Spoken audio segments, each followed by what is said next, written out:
Okay, guys, we're going to go ahead and start.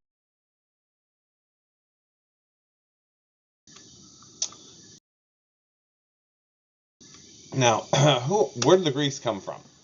Greece is an ancient culture, so this is long before um, Jesus. So, right around what we would say is around 2000 BC.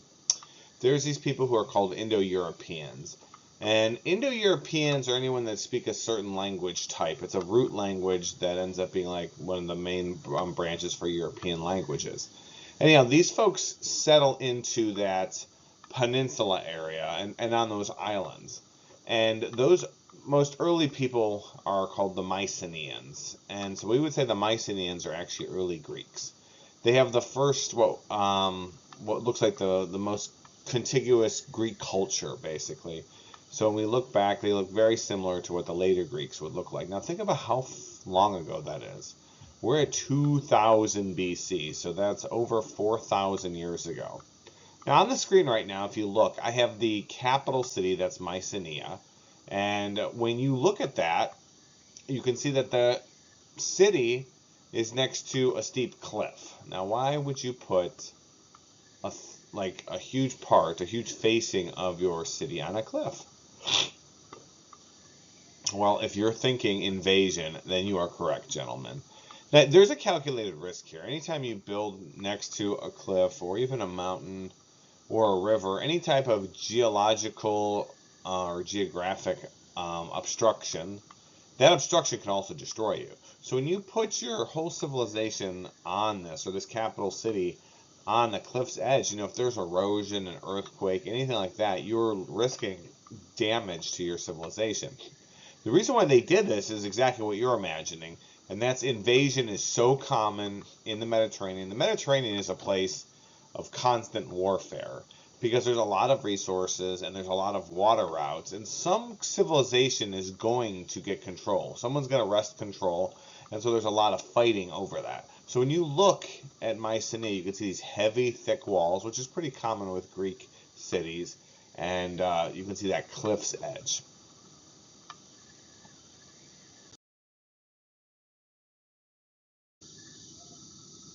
Oh, okay. So what we know is that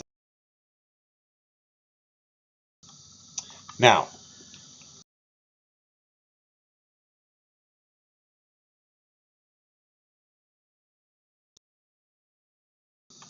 now, here's what we're gonna do.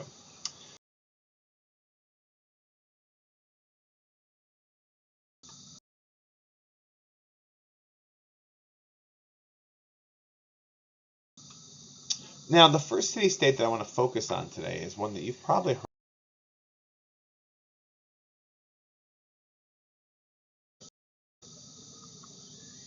Okay, so we're going to talk about the Persian.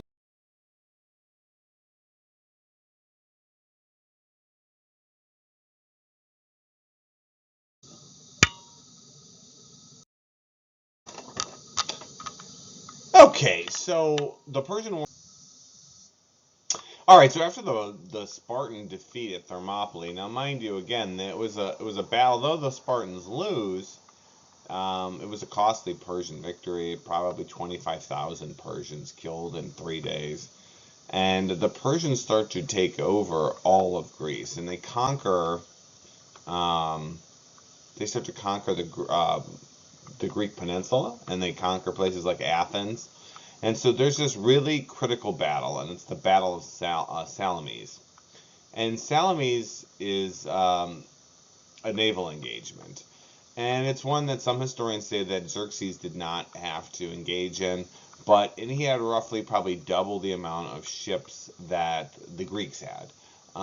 There's a guy named Themistocles who was an Athenian, and he convinced Athens decades before to start building a massive fleet. And even though he did that, their fleet was still half the size of the Persian fleet. And they engage in this bay. And there's a lot of theories as to how the Athenians and their naval allies win, but they end up defeating a fleet that's twice their size.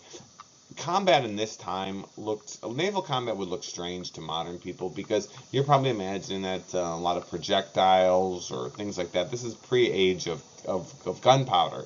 So what are the Athenians and their allies doing? What they would do is they would wrap a rope around the other ship, they'd pull them up, and then they'd have their hoplites go into hand-to-hand combat and kill everyone on the ship. And then that way the Greeks are using their strength against another group's weakness. I mean, hoplites are feared, brutal, impressive warriors, so then they still engage them even when they're in naval battle. So Xerxes' fleet gets wiped out, which is a shocking turn. I mean, he's within probably just, days or weeks of conquering all of Greece, and now this is a huge problem.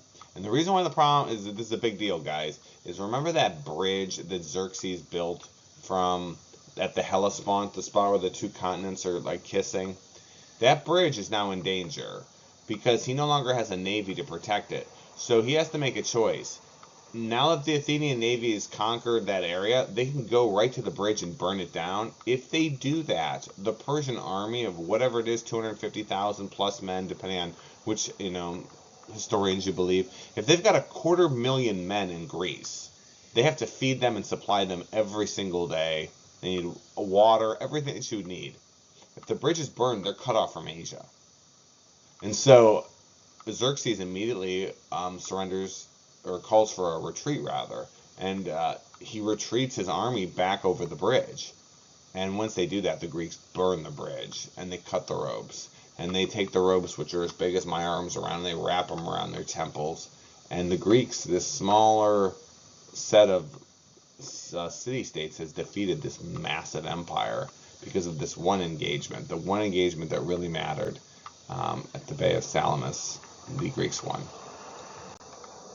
Now, so section 3 here, gentlemen, write down democracy and Greece's golden age. A golden age is when a civilization is firing on all cylinders, right? Like their economy is strong, and when you have strong economy and you have relative peace, it allows you to focus on things like education and art, which oftentimes will then create like a feedback loop.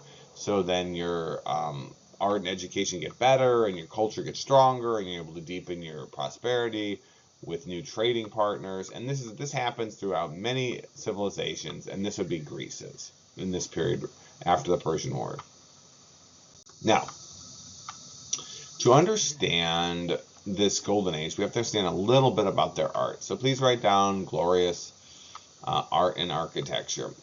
First thing I want to note is what the Greeks like. So on that page right there, or on the slide, it says classical art, and it says that values harmony, order, balance, proportion. And that is what the Greeks view as beautiful. The Greeks come to the realization that symmetry, the idea that something looks similar, has similar characteristics on one side than the other, that creates order, and that is beautiful. And it's an interesting thing too, because in psychology, if you read about aesthetic psychology, what people find attractive, that's correct. People find, and there's different theories, there's different evolutionary theories as to why people find faces and bodies that are proportionate is more attractive. One of the psychological theories is that denotes health, and the more healthy someone is, the more likely they'll make a successful partner for rearing children. But whatever the reason is, the fact is people do find proportion beautiful. And speaking of proportion, this goes to one of the Greeks' great buildings, and it's called the Parthenon. And it's a large temple that the Greeks build to Athena. You've all seen it, whether you knew it or not. Here's the Parthenon, as it would have looked at that time. It exists today. It's in a little bit rougher shape after thousands of years. And if you've ever been to Nashville, their Natural History Museum is kind of it's a recreation of this building. Now, I want to touch on the whole idea of order and beauty and a little bit more. So this is a picture of Adele, the singer, and what they've done here is they've split her face and then they've mirrored it. And if she was perfectly symmetrical, she would look the same in both photos. But Adele, for all her amazing talents, and she's a more amazingly talented person than I will ever be, but she does not have a proportional, symmetrical face. Now, if we were to take someone like Halle Berry, who's been selected as most beautiful woman alive, I think several times, when they split her face and they mirror it either on the left or the right side, she looks exactly like the same person. And that denotes, yeah, she's symmetrical. She has some symmetry, which goes to this idea that this is something the Greeks discovered. People find proportion and balance attractive. We could do this with just about anybody. Regular people just naturally don't have symmetrical features. I certainly don't. But this is part of the reason why some, like celebrities gain the status that they get. It's because they're very attractive. This is Scarlett Johansson. Here's her original picture. They split her left, they split her right. Either way, it looks like the same person. This is Kim Kardashian. Same thing. Looks like the same person. Even people like George Clooney, even his facial hair is symmetrical. And I think he was voted most attractive man, whatever, in 2006. But even his hair has this balance. And this is something the Greeks figured out. Now, here's an updated photo of what the Parthenon would look like. Look at that. So even when the Greeks are doing columns, they get so good during this period that they can make statues the columns themselves. And when you look at the statues, they are perfectly symmetrical. They become masters of the craft now. They get very good at making the human body look supple. You can see musculature. You can see veins underneath the bodies of their art. So time to get to this. There's two more forms of art I want to cover that the Greeks specifically create, and we would give the Greeks credit for what are called tragedies. A tragedy is a story that tells of themes of hate, love, war. There's conflict. What's interesting about this, whenever I ask students about a tragedy they've seen, everyone just sits there and blinks at me and they go, oh, Romeo and Juliet. And yeah, sure, that's true. Romeo and Juliet would be a tragedy, but the fact is that tragedy is probably the most popular type of media that you guys consume. Think of any type of story that has themes of love, war, hate, conflict, and oftentimes the heroes fail. So if you're thinking about that, one of the big, most popular types of movies, certainly financially, of the last 20 years have been comic book movies, and these fall directly under tragedy. I mean, think of any one of them. Like, think about Endgame, where, spoiler alert, a whole bunch of people die and they don't necessarily succeed. Or think of some of the Spider-Man movies. In the Spider-Man movies, there's conflict about identity and who he is, and how does he balance these two different aspects of who he is, and sometimes he gets the girl and sometimes he doesn't. Those are tragedies, and the Greeks, we would give them credit for creating that art form. The next one I would cover is comedies. Comedies usually make fun of important people or politicians. They use slapstick humor, which is physical humor. And if you think about any examples of this, they're pretty rife in our culture. Saturday Night Live would be certainly an example of that. A more, I think, relevant TV show or something that you guys consume is South Park, which again, so much of it, it's not just making fun of the people that are sacred cows, it's also our culture and the politics and the way we interact with each other. So South Park, American Dad, The Simpsons, those are all comedies, and we would actually give the Greeks credit for that. Let's see what else. So I want to cover one last thing, and this person's very important, especially to Mr. Rico, is history.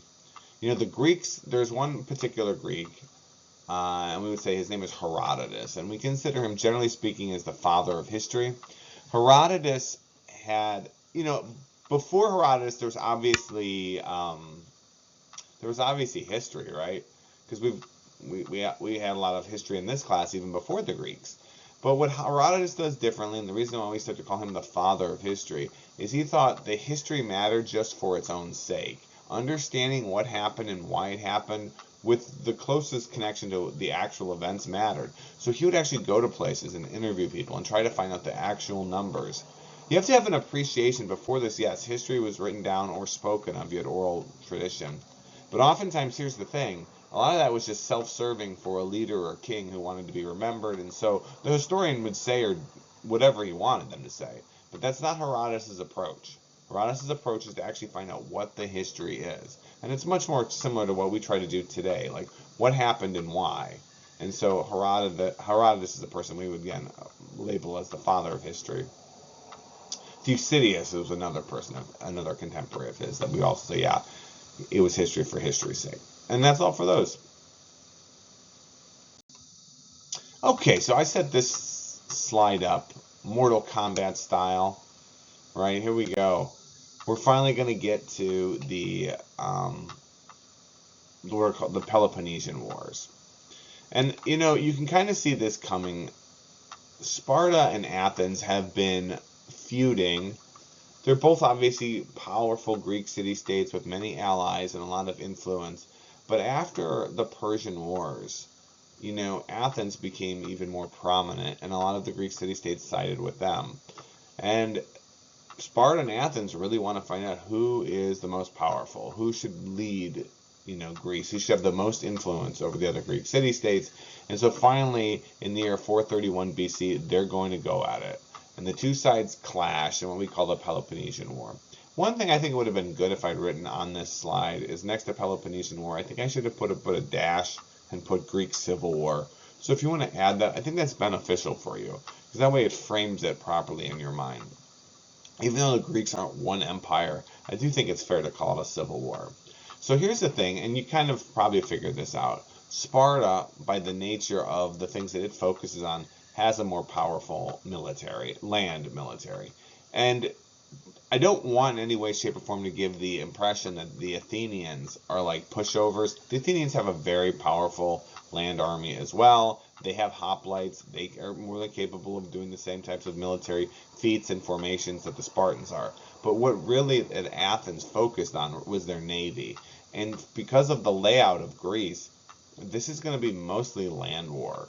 And that gives the Spartans an advantage. But again, Athens participated in this. They believed they would win. The other problem for Athens is something we're going to talk more about in this class, and that is the plague strikes. And Athens suffers a plague, and plagues, depending on the disease, can really actually sometimes target the healthiest parts of your population, which can damage, in particular, your military. And so here you have this powerful military that's fighting in another incredibly powerful military, and all of a sudden you've got sickness breaking out, which hurts both your military effort, but also hurts the economic things you're trying to do and the trading you're trying to do, and it really damaged Athens. And so after about 10 years, Sparta finally breaks Athens and they win. And the thing you have to know, Sparta and Athens, they're both just as prideful. And so in just a couple more years later, you got like 6 years later, another war breaks out between the two of them, and this one's over within 2 years, and Sparta wins again. The most important thing I would say about this, and why is Mr. Rico covering this, is this really explains a lot of what happens in Greece. You have to appreciate that this is going to damage Greek infrastructure. This is going to damage Greek societies. Because this isn't just Athens and Sparta. This is all of their allies too. And all the Greek city-states are sucked into this, and they kill off a huge percentage of the fighting population, which damages the ability to pay taxes and the ability to have commerce. And so this war really weakens Greece as a culture. Now it's time to cover some really important part of this, and that's the philosophers. So philosopher means lovers of wisdom. And there are going to be three that we're going to cover for the purposes of this class. And so lover of wisdom, philosopher. So what makes these people matter? Why even spend time on them? Who cares? You have to appreciate why their view of the world matters. The philosophers believed that, and please make sure you're taking these notes, the philosophers believed that the universe was made up of rules that were absolute and unchanging. Like, these are the laws of the universe. And the reason why that matters is this. If I think that the universe is chaotic and there are no rules whatsoever, then why would I even try to understand what's going on? Because it's just going to change the next day. And I'm pretty much a victim of, fortune or the environment. There's nothing I can do. It's not what the philosophers believe. They believe there are understandable rules and they don't change. So if we can start to learn them, eventually over time we can gain an appreciation for them. And as we appreciate them, we may even be able to master them. And if we can master our understanding of our environment and the universe, we can start to control it. And the big thing that philosophers, especially the first ones, in order to do that, you have to understand what is true. But how do you learn what is true? And they're gonna use things that we take for granted, like logic, reason, doing analysis of a situation. All these things that from the Western perspective we just take for granted. But why do we take those for granted? It's because it goes back to the philosophers. This is so ingrained in the way people think in the West that they just take it for granted. And so in order to do this, we're going to have to start with the very first philosopher, and that is Socrates. Socrates.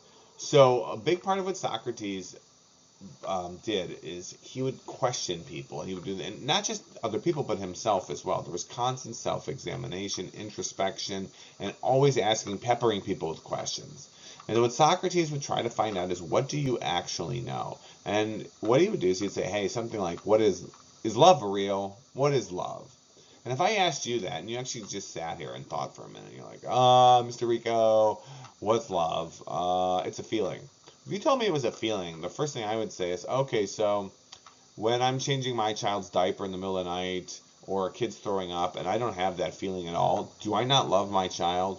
Or what if my wife and I are together, and we've been together 30 years, but we don't have that like tingly feeling anymore, but we're 100% committed to each other? Does that mean we don't have that we don't love each other? And then you'd probably switch to something else, and then I'd quickly ask you another question and break you down. And the reason why is because love is a very hard concept to understand. And what Socrates would do is he would ask people question after question after question after question after question. And one, it can be irritating because it exposes that very few of us really know anything. And Socrates didn't do this to be a jerk or to hurt people's feelings. He's doing this because he truly wants to understand what is true. But in doing that, and again, he's an Athenian, eventually he's accused of corrupting the youth by having them question the gods. Even the gods aren't true. But that's not Socrates' purpose. I mean, he's asking important questions about the gods or religion or faith or what you believe. But the purpose is to understand what is true. And by doing this, the people of Athens actually hold a vote, and they've sentenced him to death. And so now he's given this choice. Socrates had a very large following, and he had a choice. They put a bowl of hemlock before him, which is poison. I believe it's a poison from the nightshade family. And they say, well, you have to drink this and die. And it was pretty much understood that if Socrates wanted to, he could have probably had a little coup where people break him out of prison, but he would not leave prison because he says, look, I love Athens. I'm not trying to be a rebel. I'm trying to find out what's true, and it's because that I love Athens and I love the truth. I will die for both. And he drank the hemlock and died. So again, he's almost like a martyr for the truth, and that's why we would say he's the first of the philosophers. Now he has a student. Socrates' student is a guy named Plato. And Plato, and I think about Socrates is he didn't write anything down because he was killed. He was killed. And because he was killed, he doesn't write anything down, and he doesn't really do a lot of the things that some of his students or their students achieve. And so he has a student named Plato, and many of you who are going to go to college will probably read The Republic, or if you're going to go get a poli-sci degree, you'll definitely have to read it. And so The Republic is a book about Plato trying to understand what he believes the ideal society would look like. And in the ideal society, Plato does not describe democracy. And I want you to think for a minute, why wouldn't Plato think democracy is good? Why would he not select it as the ideal type of institutional system that runs a government? If it occurred to you that it's democracy that actually led to the death of his mentor, Socrates, that's the reason. What Plato thinks is that society should be run by these people that are called philosopher kings. And then think about it for a minute. I think there's an interesting, I think you can do an interesting thought experiment with it. So Plato believes that societies should have a king who is wise, who is learned, who is humble enough to ask questions and get to the root of issues. But they need to be a king so they have power and they can govern people and push against the worst parts of people's nature. That's what he establishes in the book The Republic. Why does it matter? It's really the first time someone's going to outline what type of government, when they're playing around with these ideas of what is the best form of government for a society. So a couple other things. He also establishes a school in Athens, the academy that lasts 900 years. You should consider this, like our school that, Moeller, is only like 60 some years old, and it's had probably thousands and thousands of students go through it. Imagine how influential and important a school that is established in Athens that lasts 900 years. How many thousands of people are influenced by his ideas, which were influenced by Socrates' ideas? How this changes and shapes the Western mind.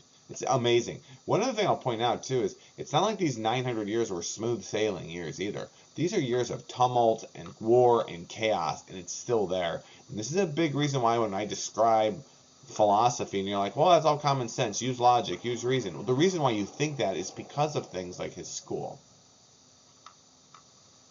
Plato also has a student, and his student is named Aristotle.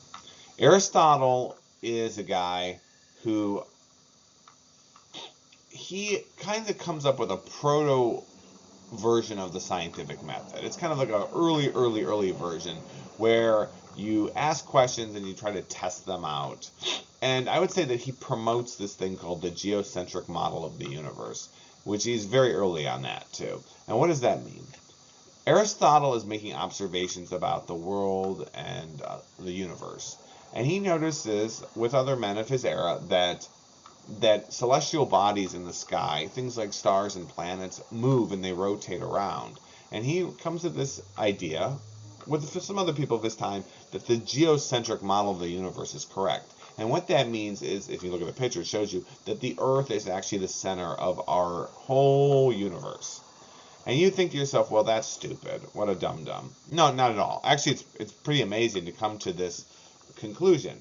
Because he's saying, look, I see things are revolving around us. I see that the moon definitely revolves around the Earth. And I can see other things rotating around in the night sky. And so to him, it only makes sense that the universe is revolving around the Earth. He's close. I mean, right? We're all the bodies of our solar system are revolving around our sun. But that idea that these things are trackable and that they have some type of pattern that you can follow, it's very impressive. Now, at his time, Aristotle is probably considered the most brilliant man in all of Greece. And this sets up for the last section of this unit on the Greeks, and that's that Aristotle was selected to tutor a young man named Alexander, who eventually becomes known as Alexander the Great. So this is the last section, and it's pretty quick. We're going to talk about Alexander the Great, and where he's from, and his father. Okay. Well, Macedonia, why I put Greek city-state, is really this large region north of Greece, okay? And this is a large area, and the Greeks don't have much of an appreciation for the Macedonians. The Greeks almost refer to them like they're like hillbilly, like hill people, and the Macedonians don't really have the type of advanced type of cities that are set up like the Greek city-states, but the Macedonians do consider themselves to be Greeks. Well, the Greeks don't really consider them to be. And the Macedonians end up getting this leader named King Philip II, who is a brilliant man, and he's an ambitious man. He's also a general. And he has this idea, and his idea is simple. Well, he has a dream. He has two dreams. One is to control all the Greek city-states, to break every Greek city-state and mold them into one giant Greek empire, which to do that would be almost unthinkable, right? Because if you consider it, if he does that, he has to defeat the Spartans, and he has to defeat the Athenians and all of their allies. That would seem almost impossible to do. And at the same time, his second dream is to destroy Persia, to take over Persia, which Persia and Greece have been butting heads against each other now for hundreds of years. But that second dream is even more impossible, because Persia is this vast empire with thousands of miles and millions of people. It would be incomprehensible for the Greeks to be able to defeat them. But as it turns out, both of these dreams will come true, just not during his life. King Philip does. He realizes that he doesn't have the military knowledge and even the human capital, like the people that are capable of being these soldiers on the same level as the Spartans and like the Athenians and the Corsicans and everyone else. So he actually shifts the way his men do tactics, which makes a big difference. Instead of having a phalanx or a hoplite where a guy has whatever a 6 to 8 foot long spear and he's trained from the time he's 7, and he's intensely trained and given all this heavy armor and all this expense is put into them, the Macedonians can't do that. What the Macedonians do instead is that they create these new type of phalanx. It's with long spears that are 14 feet long. And then behind that man is a guy with a 16-foot spear, and the guy behind him an 18-foot spear, and the guy behind him a 20-foot spear. And so what you have is this super wide and deep column of men with these huge spears.